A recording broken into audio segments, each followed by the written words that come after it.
Biyahe kasama si DJ Lala, aarangkada na. Oras na para pagbigyan natin ng pansin ang mga kabisyo nating sumusulat sa ating programa. And this one ay mula sa ating Facebook page, DJ Lala Banderas. Ito po ang kwento, ang biyahe ng buhay ni MJ.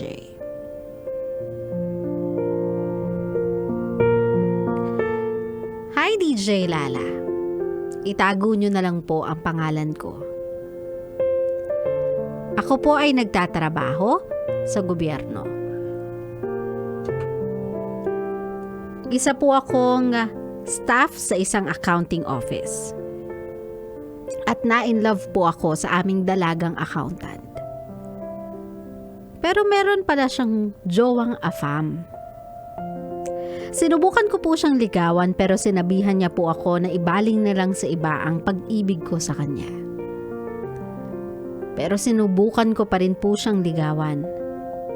Hanggang sa nainis na siya sa akin. Sa huli, humingi po ako ng tawad sa kanya. Pero nandito pa rin kasi yung pag-ibig ko sa kanya. Sa tingin niyo po, ano po ang pwede kong gawin? Niregaluhan ko nga po siya ng Valentine's Day at na-appreciate niya yon. So baka meron po kaming chance. Thank you and more power to your show.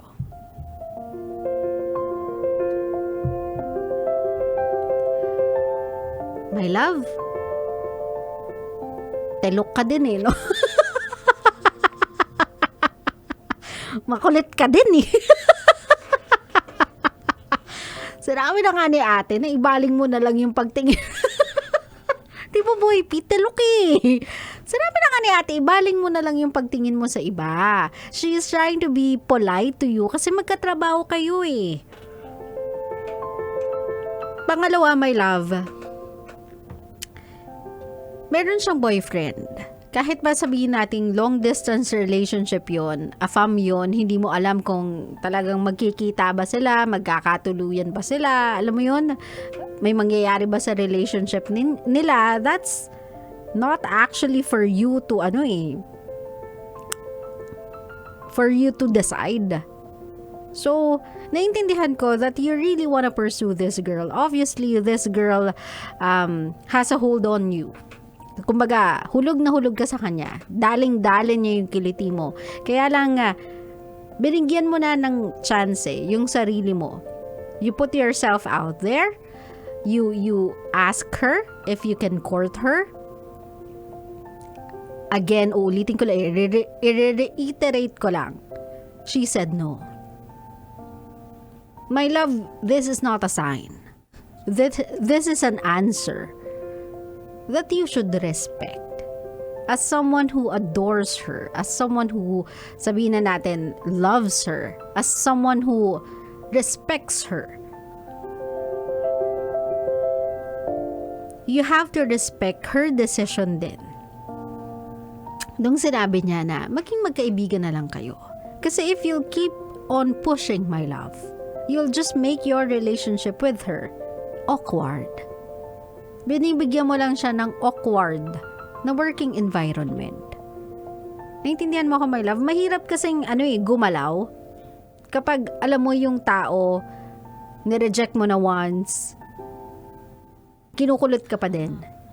Kasi hindi niya na alam how to address you Pag di ka niya pinansin, magiging awkward sa workspace ninyo, 'di ba? Parang people will start talking na kasi binasted niya si di niya na pinapansin. Grabe naman.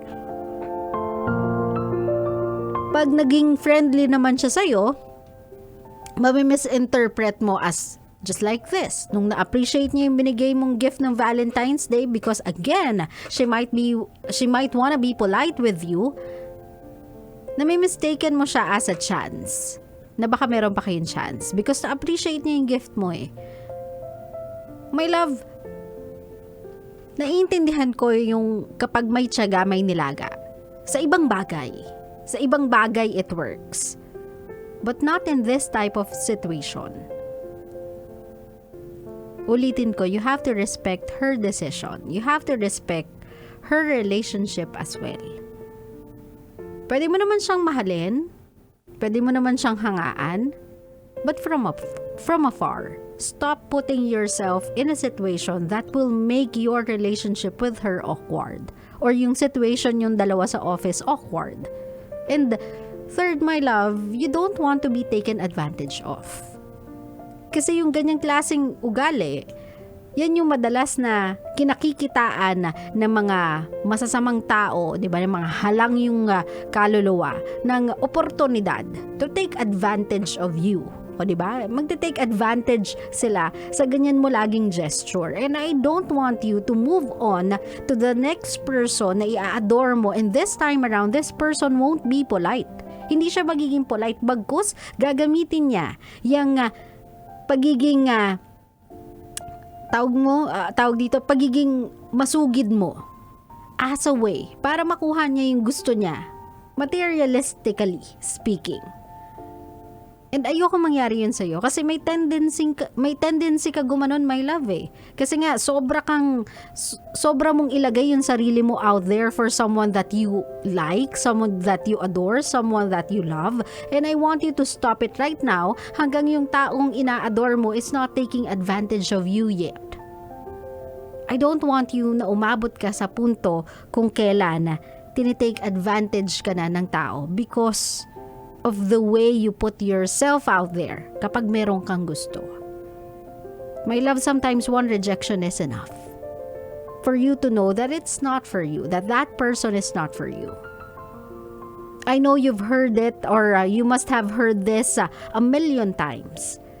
Pero marami pang tao kang makikilala na hindi mo kailangan halos magmakaawa sa kanila para bigyan ka ng tsansa.